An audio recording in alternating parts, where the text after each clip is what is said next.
We'd like to bring in Iowa Senator Joni Ernst. Senator Ernst is the first female combat veteran elected to the U.S. Senate and the first female senator from Iowa. She's the author of Daughter of the Heartland, My Ode to the Country That Raised Me. Thanks so much for joining us, Senator.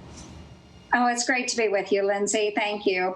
So I want to start with the ongoing protests over the death of George Floyd and the calls for police reform. What kind of law enforcement reform, if any, would you support? And will you be part of your colleague Tim Scott's newly formed group to respond to racial discrimination?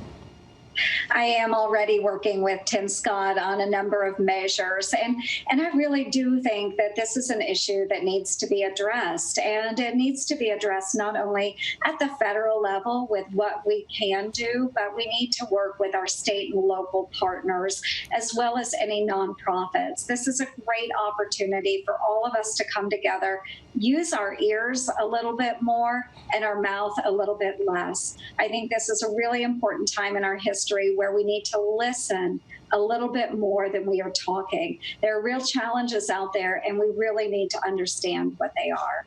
Given that, using our ears a little bit more and our mouths a little bit less, what do you think of President Trump's handling of this moment? Well, I would really love to see our country unified, and I think he's in a great position to do that as the president, pull us together. Those of us that serve in Congress are trying to unify as well. Again, there are so many issues that exist out across our country with the challenges of really pushing our economy forward after COVID-19, really working to honor George Floyd and his family by, as somebody said earlier, as a catalyst for change, making sure that we are addressing the issues that are important to Americans. And this is an issue that is important to Americans. So we need to listen to that and really find it in our hearts to understand some of the challenges that those communities with people of color are going through. It's really important that we do that. Tim Scott is an exceptional leader in this area, and I am anxious to work with him and make sure that we are finding a path forward that will work for all communities. And just to actually go back to that, there was a recent ABC poll where only 32% of Americans actually said that they approved of his handling of this situation. What do you think about his handling? Well, I think this is an uncomfortable situation for all Americans. This is a very tough issue that we need to wrangle with.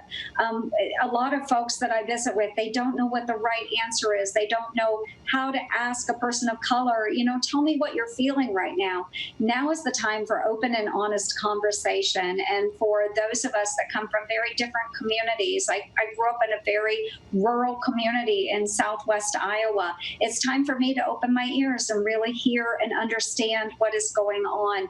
But we have to have those conversations. We have to have open and honest dialogue as well as collaboration if we are going to find a better future tomorrow where we have no more George Floyd incidents. It's really important that we do that. So in order to do that, we need to listen. The president tweeted today a conspiracy theory that a 75-year-old protester faked his own fall after being pushed by a police officer. That 75-year-old is now in critical condition in a hospital tonight. Do you think that that tweet was appropriate? Well, I think that what we need to focus on certainly is facts, and I don't know the facts behind that situation, but certainly what we should be doing today is focusing on unification and honoring George Floyd. And I haven't heard nearly enough about that, making sure that we are taking the legacy that was created in this horrible, horrible murder and moving forward with that. And so let's focus on the facts. Let's find out what they are, but then let's move forward. We really need to focus on the situation at hand and how we overcome it. But this is a moment at hand right now. And so I'm just curious, did you see the video and did you think that he in fact faked his own fall? I did see the video, but I don't believe that he faked the fall. But again, let's focus on the facts. Let's take a look at what has happened to George Floyd. And then through peaceful protests, we have heard from a number of those folks the concerns that they have. And we need to take that information. We need to move forward with it and make sure that we are doing the right thing for those that have suffered racial injustice. I think that is the point that we need to take away. We need to focus on that, focus on the facts, and let's find solutions. Let's quit trying to divide America, and let's come together as a nation and certainly provide a little kindness to everyone out there. Peaceful protesters. We certainly don't want the rioting that we have seen. I think that degrades the memory of George Floyd. I think we all need to come together again, and let's listen, let's hear the different ideas, and let's formulate a plan to move forward. And you just talked about how important it is to unite the country right now. How do you think that can best be achieved during this time of unrest? I think we need to sit down and listen. So those of us that are in positions of authority, those that are serving in Congress, those serving in the administration, I think it's important that we sit down. We are visiting with people of all sides of the situation. So we have really wonderful law enforcement officials across these great United States, and their great concern is to safeguard the populations out there. We have a couple of really bad actors that we have witnessed over the course of the past several weeks. We have communities of color that need to be heard. We all need to sit down together and really take that time in a calm manner, in a reasonable manner. We need to pause for just a moment. We need to speak together, and then we need to act.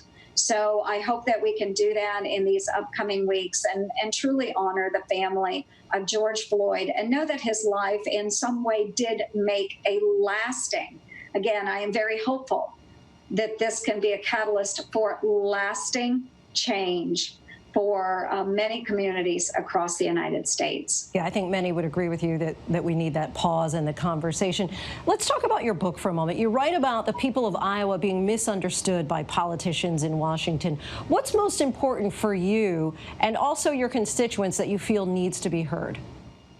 You bet. So many folks characterize Iowa as a flyover state, and yet the state that I was raised in, very rural Iowa, a wonderful community. We are vibrant and rich. We provide food and fuel for the world. We are rich in manufacturing and technology, but really the values that came from my family and the community that I lived in the great state of Iowa provided the wherewithal and the intestinal fortitude to overcome challenges in my life.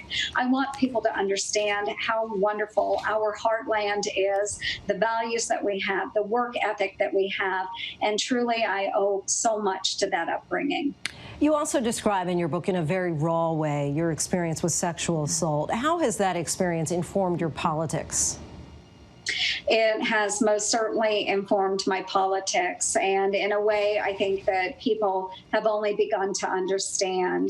It was not something that I shared broadly until my very public divorce a number of years ago, and it has always informed the decisions I make on making sure that we are protecting survivors, making sure that we are working for women and children and even men that have gone through sexual assault and domestic violence, and certainly working on those issues not only at the state level. I volunteered for a number of years in college for a shelter, a women's shelter and a hotline, but also then the legislation that I have worked on in the United States Senate. It is really important that I put resources and efforts and energies into those types of protections for those that are truly vulnerable in our populations. So it has greatly informed my decisions, and hearing from other women and men that have gone through sexual assault and domestic violence just since I have been open with my own story has been very, very rewarding, because they see that even though I've gone through a number of challenges through my lifetime, I've been able to overcome those challenges and go on to be in a position where now I'm able to influence decisions. Well, thank you so much for sharing your story and for giving us your time tonight. We appreciate it, Senator Ernst. Thank you, Linsey, very much. Hi, everyone. George Stephanopoulos here. Thanks for checking out the ABC News YouTube channel. If you'd like to get more videos, show highlights, and watch live event coverage, click on the right over here to subscribe to our channel. And don't forget to download the ABC News app for breaking news alerts. Thanks for watching.